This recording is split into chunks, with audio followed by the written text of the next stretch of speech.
यहाँ के रहेछ त?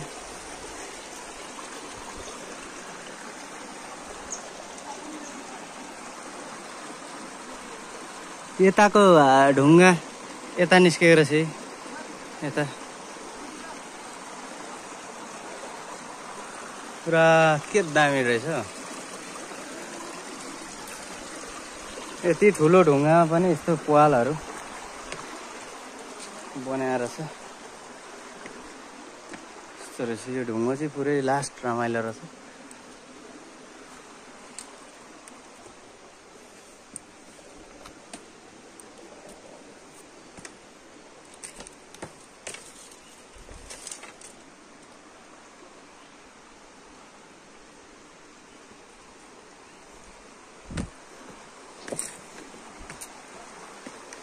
जीवनमा केही गर्न नसके पनि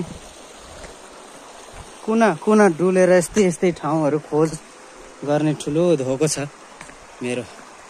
कस्तो दामी ढुङ्गा यार, कस्तो दामी ढुङ्गा। हेर्नु न